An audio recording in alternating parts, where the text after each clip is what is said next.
तंबाकू के यूज की वजह से होता है, जो गुटखा या स्मोकिंग की वजह से। तो मैं आपके चैनल के द्वारा बताना चाहता हूं लोगों को कि इसको अवॉइड करने से बहुत सारे कैंसर्स हम बिल्कुल बंद कर सकते हैं।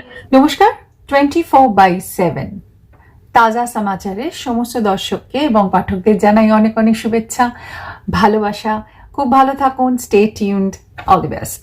24/7 ताज़ा समाचार के पाठकों के लिए मेरी तरफ से हार्दिक शुभकामनाएं। 24/7 তাজা সমাচারের সমস্ত দর্শককে জানাবো অনেক অনেক শুভেচ্ছা। 24/7 তাজা সমাচার সমস্ত দর্শককে জানাচ্ছি আন্তরিক শুভেচ্ছা। প্লিজ প্লিজ প্লিজ আপনারা আমার জুবলি, যেটা অলরেডি খুব ভালো লাগছে সবাই। I am so blessed, I am so happy. আপনারা যারা এখনো দেখেননি প্লিজ ওটা দেখবেন প্রাইম ভিডিওতে। Thank you so much, love you. সবাইকে জানাচ্ছি নববর্ষের শুভেচ্ছা অভিনন্দন। ভালো থাকবেন, love you all. Exclusive jewellery collection DTC London द्वारा best showroom award winner RR Agarwal jewellers, Kolkata Jaipur के बाद अब रौरकेला में भी आरआर अग्रवाल ज्वेलर्स, रिश्ता भरोसे का। कैंसर भारत के लिए एक प्रमुख सार्वजनिक स्वास्थ्य चुनौती बना हुआ है। खतरनाक आंकड़े बताते हैं कि 9 में से 1 व्यक्ति को अपने जीवन काल में यह बीमारी होने की संभावना है।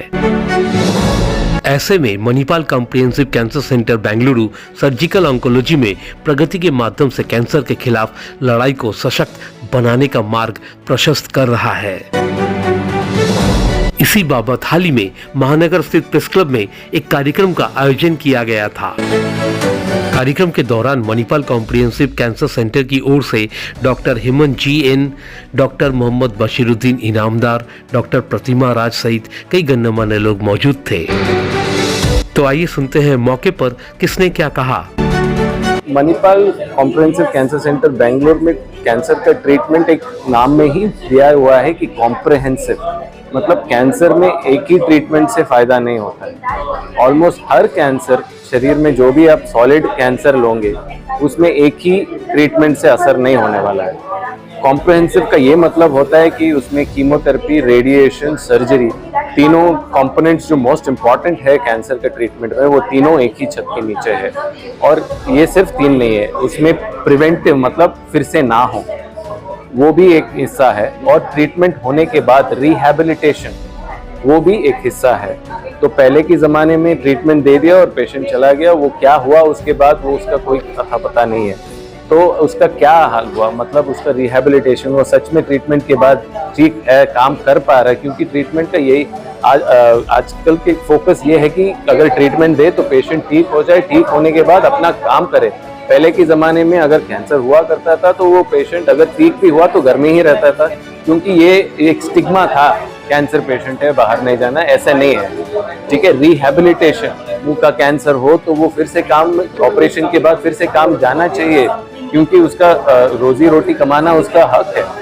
तो वो सब पे फोकस हम करते हैं, और रिहैबिलिटेशन बहुत इंपॉर्टेंट चीज़ है जो कैंसर में फॉलो नहीं होता है कैंसर सर्जरी में। तो इसलिए कॉम्प्रिहेंसिव। मैं ऑब्वियसली पूरा कैंसर के बारे में नहीं बताऊँ, ये उदाहरण देके बता सकता हूँ कि अगर मान लीजिए मोस्ट कॉमन कैंसर की बात करते हैं, स्तन की मतलब ब्रेस्ट कैंसर की बात करें, तो वो स्टेज 1 की अगर डिटेक्ट हुआ तो उसका क्योर रेट्स 95 to 98% तक है।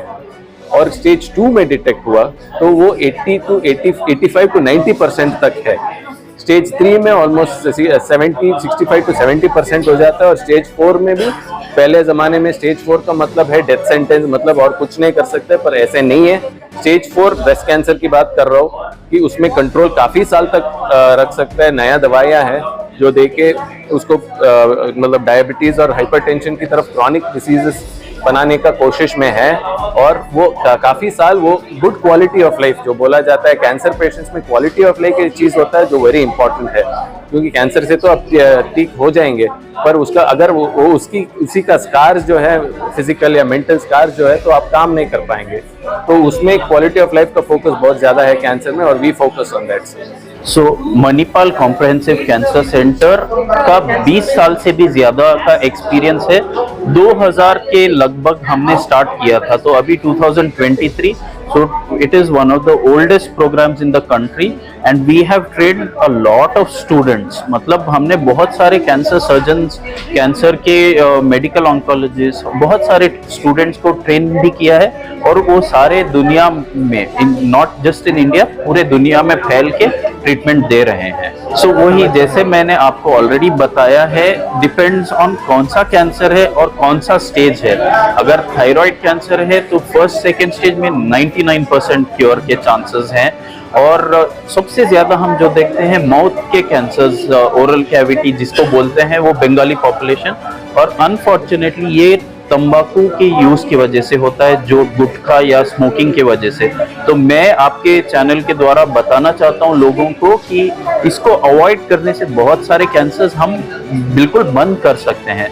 तो मेरी ये गुजारिश है बंगाली लोगों से कि तंबाकू और स्मोकिंग करने से बिल्कुल परहेज करें. सिर्फ नॉट जस्ट इन बंगाल, पूरे इंडिया में, इनफैक्ट पूरे वर्ल्ड का 1/3 मतलब 33% cancer of mouth and oral cavity India में है.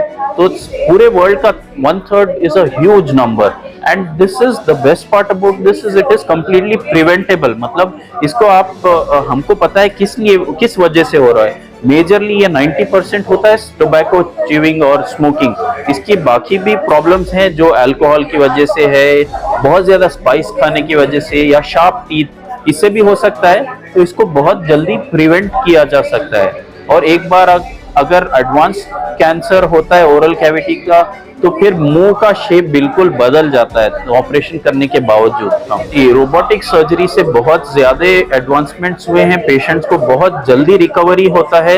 1 या 2 दिन के अंदर थोड़े कैंसर्स में हम डिस्चार्ज भी कर सकते हैं और थोड़े कैंसर्स में 5 से 6 दिन रखना पड़ता है.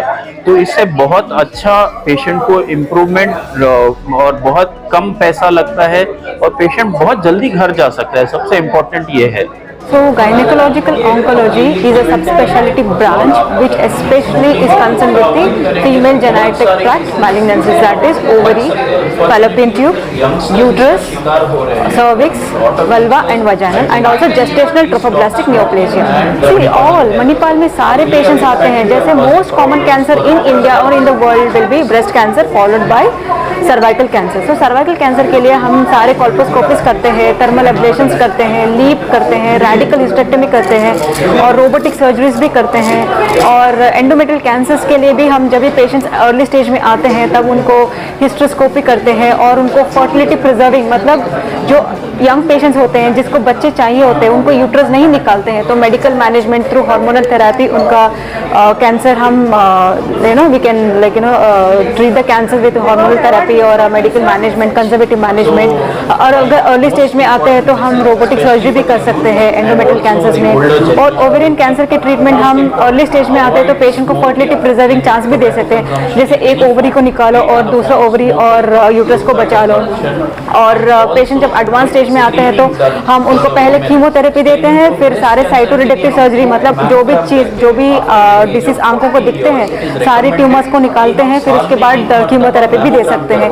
या पहले अटेम्प्ट में जब लगता है कि पेशेंट सर्जिकली कैंडिडेट है, तब हम पहले अटेम्प्ट में सारे ट्यूमर बर्डन को निकालते हैं, फिर उसके बाद कीमो के लिए भेजते हैं. कभी कभी ऐसे पेशेंट आते हैं कि रिकरेंस आते हैं, जैसे मतलब कैंसर के ट्रीटमेंट एक बार हो गए, फिर 6 महीने के बाद, 1 साल के बाद दोबारा वापस भी मतलब आते हैं. जब ओवेरियन कैंसर में एक ऐसी चीज़ है कि वो रिकरेंस रेट बहुत ज़्यादा होती है, 70% टाइम्स. फिर उस टाइम में क्या करते हैं, हम दोबारा सर्जरी भी कर सकते हैं, दोबारा कीमो भी दे सकते हैं. और एक और चीज़ है कि पेशेंट को कभी कभी सर्जरी जब हम नहीं कर सकते तब हम पैलिएटिव, तब हम ये बोलते हैं कि पाइपैक मतलब हम इंट्रापेरिटोनियल कीमो भी दे सकते हैं. कभी कभी हम हाइपेक भी दे सकते हैं जो patient ovarian cancer advance disease में आते हैं, स्टेज 3 में, स्टेज 4 में है, जिसको हम पहले सर्जरी के साथ कीमो भी, मतलब पेट के अंदर कीमो दे सकते हैं. दैट इज कॉल्ड एज हाइपेक ट्रीटमेंट. ये करते हैं. और all these the treatment which we are doing for gynaecological malignancy. एक और चीज़ मैं बताना चाहती हूँ कि HPV वैक्सीनेशन जो है, सो अभी WHO 2018 में अनाउंस किया है कि सर्वाइकल कैंसर कैंसर एलिमिनेशन के लिए।